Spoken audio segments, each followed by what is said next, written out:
Hello, welcome to the alcohol experiment, day 2. I'm reading day 2 to you in advance because I'm going to be very busy tomorrow. So here you go. Day 2 is called It's Not What You Give Up, but What You Gain. And the quote is from Rick Godwin, and it says, "One reason people resist change is because they focus on what they have to give up instead of what they have to gain." So let's hop into it. As a participant of this experiment, you're obviously giving something up. You're giving up alcohol for 30 days. But there are two ways to look at it. You could focus on how hard it's going to be and all the things you're going to have to give up and go without. Or you could think about all the amazing insights and experiences you're going to gain as a result of the experiment.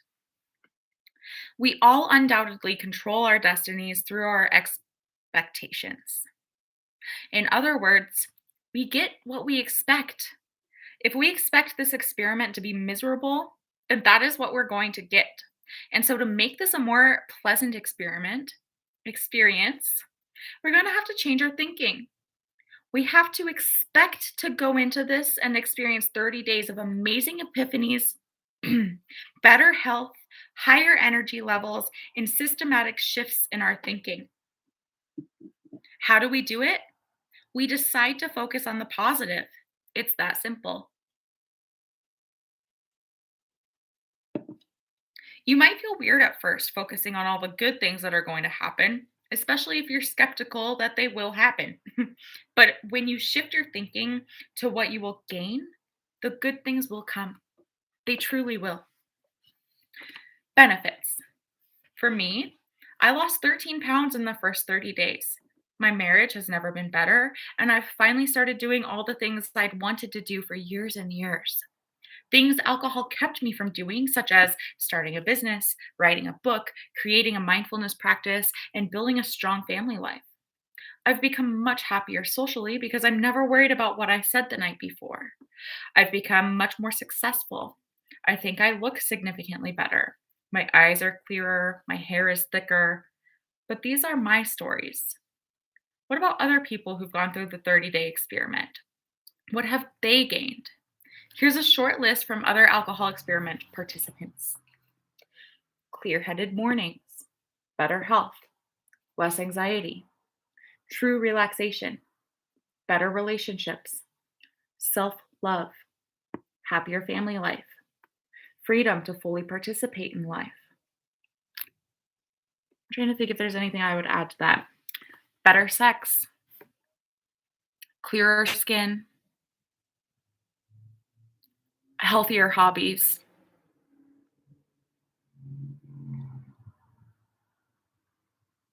um, like therapy is better, like everything is better. That feels like a cop out answer. I agree with all of these things um, and more. Pay attention to your language. So, how exactly do you focus on the positive? The easiest way to do it is to pay attention to your language, the words coming out of your mouth. Saying something like, "I can't drink," is pretty negative. It sends all the wrong messages to your subconscious because it leaves you feeling deprived and thinking about something you can't do. On the other hand, saying, "I'm going to enjoy drinking an iced tea tonight," or "I really love this lemonade," is saying the same thing in a different way. You're telling yourself you're not going to drink alcohol, but you're doing it in a positive way. And you're giving your subconscious the message that you're going to enjoy what you're going to do instead of that you're deprived or you can't. Saying, "I'm giving up alcohol for the month," also sends a negative message to your subconscious. But saying, "I'm experimenting to see how much better I feel," is totally different. Positive phrasing sends all the right messages and will help you be more successful. So start to be mindful and conscious of how you talk to yourself. You don't have to do this experiment, you get to do it. You have the opportunity to do this. You are excited to do this. You are choosing to participate. Recognize your old disempowering words around alcohol and replace them with new empowering words. This is important. The brain loves anything that gets you out of pain and into pleasure. It loves that shift both consciously and subconsciously. So choose the words you want to use. When you start consciously choosing your words, you'll even start to get a little buzz, especially if you reinforce your statements afterward. If you say, I'm going to enjoy some iced tea tonight, reinforce it by actually feeling it. Wow, I did enjoy that iced tea tonight. The brain will latch onto the experience and repeat it more easily next time. Waterloo. Labeling. Another type of language you'll want to pay attention to is how you're labeling yourself and others. There's a ton of research showing how labels can limit your experience. When we put a label on something, we create a corresponding emotion based on our beliefs and experiences. That's especially true when we label ourselves and say we're depressed or we're alcoholics. It's true that we might be suffering, but by labeling ourselves that we are those things, we ingrain the negative feelings and end up believing them subconsciously. It might take a little while to start catching yourself focusing on the negative or unnecessarily labeling yourself, so keep at it. If you catch yourself once a day, that's a great start. Over time, you'll get better and better at it, and you'll develop ways to reprogram your language and be more positive naturally. Don't be surprised if people start noticing and telling you how much happier and upbeat you seem. That's all because you are happier and upbeat when you expect to be and use language to reinforce that idea. The power of positive. Staying positive is one amazing tool you can use to stay alcohol free for the next few weeks and beyond if you choose. Positive thinking and believing in yourself are helpful, but I'm also talking about how you use words and sentences. Psychologists have studied how our brains process negative statements and found that the way a sentence is constructed affects brain activity. Negative constructions can cause higher levels of anxiety, which means we have to think harder.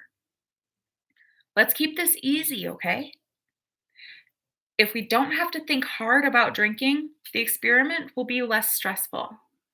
So, say someone asks you, would you like a drink? You could answer in the negative, no thanks, I'm not drinking tonight. Or you could answer in the positive, yes, I'd love a club soda with a lime. By speaking with positive statements, your subconscious mind is triggered into activity. It's happy. It believes you enjoy drinking, and so you're enjoying a drink. It just happens to be a non alcoholic drink this time. How we talk changes our experiences. Furthermore, according to Albert Ellis, one of the fathers of modern psychology, psychology daddy, sorry. According to according to Albert Ellis, one of the fathers of modern psychology, how we talk about what is happening to us around us actually changes our emotions about our experiences. One of the most powerful things I want you to learn in this experiment is that you are much more in control of your life than you may realize. Sure, it takes practice and awareness to begin to shape our emotions and experiences through our language, specifically the language we use when speaking to ourselves. But wow, is it worth it? I honestly can't believe the changes that have happened inside me once I learned the importance of how I talk to myself, the words I use, and even the tone. Do yourself a favor. Over the next few days, start to pay attention to how you speak to yourself. Ask yourself if you would speak to a stranger like that. What about someone you consider a friend? What about your child? Listening to your inner voice. You may find it hard to hear your inner voice. If that's the case, do this. Notice your emotions. When you start to feel anxious, upset, or stressed, or any other negative emotion, use that as a signal to pause and reflect on what you were just saying to yourself. How we speak to ourselves has a huge impact on our emotions. This is true not only around drinking, but in all areas of our lives. Studies show that the majority of people's thinking is negative and self destructive. However, since our inner dialogue is constant, we're not often aware of it. The next time you start to feel badly about yourself, I want you to stop and notice the words you just said inside your head. Right? Love? Was it even something you would say to a complete stranger? Or are you talking to yourself in a more destructive way than you would talk to a complete stranger? Take time every day to listen to your inner dialogue and consciously try to speak to yourself with respect. Like any habit, how you speak to yourself is unconscious, and it will take some conscious awareness to discover exactly what that inner dialogue consists of. But if you can learn to speak to yourself as you would speak to someone you love, your entire life can change for the better. Today, observe your language patterns, both what you say out loud and the self talk in your head. We'll get even more into self talk later in this book. And write down the words you're using on a piece of paper. Do you use the same words over and over? Are they negative or positive? When you think about alcohol, do you feel sorry for yourself and tell yourself that you're not able to drink? Or do you feel excited about the challenge and tell yourself you don't have to drink and don't have to wake up with another hangover? How are you treating yourself internally? Are the things you are saying to yourself generally helpful or hurtful? Will they help make these 30 days a more pleasant experience? Don't judge yourself for using negative language. Instead, think of some of the ways you can turn your language around and make it more positive. Make it a fun exercise. And I'll interject here that I consider myself, I'm trained in narrative therapy. So in my coaching with my clients, I I almost like police their language. I like nitpick, um, and sometimes I feel kind of obnoxious or annoying about it, but it's part of like the work that I help clients do is um, um, tending noticing their narratives and shifting their narratives. Um, so I know firsthand from my own experience and from what I've watched clients be able to do and shift um, that this work is. I'm glad it's so early on in the book. It's foundational and it's imperative. It's so important. Day 2 journal questions. Remember that all the wisdom you seek is actually inside of you. The most important words in this experiment are the ones you tell yourself. Take some time and answer these questions in here or in a separate journal, a voice memo to yourself, or simply by speaking the answers out loud for only you to hear. 1. Language patterns. Observe your language patterns, both what you say out loud and the self talk in your head. Write down the words you're using to yourself. Extra credit? Carry a piece of paper or the notes app in your phone with you and notice every time you start to feel upset during the day. Stop and notice what you just said to yourself in your head. Jot those things down. Would you say that in that tone to someone you love or even to a stranger? 2, change your words, change your experience. Do you believe that how you talk to yourself? Sorry, let me start over. Do you believe that how you talk, especially to yourself, can actually change your experiences? Anchor this by writing down a time this has happened. Notice how powerful this can be. And 3, choose better words. Make a list of the things you can say to yourself and others over the next 28 days that will influence how this experiment feels for you. Note, these must be things you actually believe. Otherwise, you risk increasing the cognitive dissonance in your mind. And that's day 2, baby. I hope you're feeling good. I hope you're feeling empowered. Even if it's fucking hard, you're doing it and you can do hard things. Sending love to you. I will see you tomorrow for day 3, which is titled Why We Think We Like to Drink. Take care. Bye.